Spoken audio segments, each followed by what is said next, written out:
आपने जो कहा कि जो आंकड़ों में दिखता है उससे भी कहीं ज़्यादा गरीबी बिहार में है, और आपने कुछ उदाहरण दिए कि जो वृद्धावस्था पेंशन मिलती है उसका इंतज़ार होता है महिलाओं को कि आए तो दवाई खरीद सकें। तो इसीलिए इससे जुड़ा प्रश्न ये कि जब ये 10,000 रुपये देती है सरकार यहाँ की महिलाओं को, तो ये कहा जाता है कि ये चुनाव पूरा 10,000 ही चुनाव बन गया है। एक ही मुद्दा है इस चुनाव में, वो है 10,000 रुपये का। आपको कैसे चिंता होती कि ये मुद्दा पूरा चुनाव का नैरेटिव बदल देगा?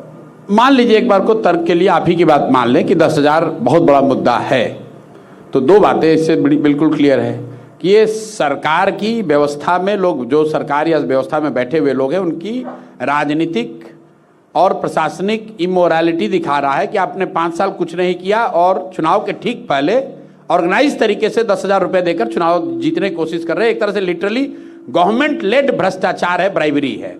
लेकिन अब आ जाइए मुद्दे पर, कितने लोगों को 10,000 रुपया दिया गया है?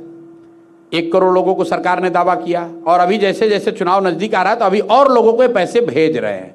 करीब 2 करोड़ लोगों को पैसे भेजेंगे। बिहार में कितनी महिलाएं हैं?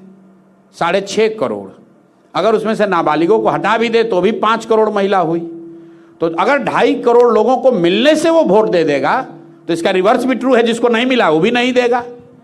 तो आप गांव में चलिए हमारे साथ, जितनी महिलाएं आपको मिलेंगी कि हमको पैसा मिला है, उससे कहीं ज्यादा संख्या में महिलाएं गाली भी दे रहे हैं कि सब इतना बदमाश है कि चुन चुन के दे रहा है वोट लेने के लिए, इस बार इसको वोट नहीं देंगे।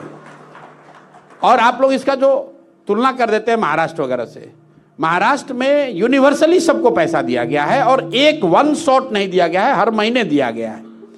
और यहाँ के लोगों के लिए समझने की बात है कि महाराष्ट्र जैसे राज्य में भी वो स्कीम नहीं चल पा रही है।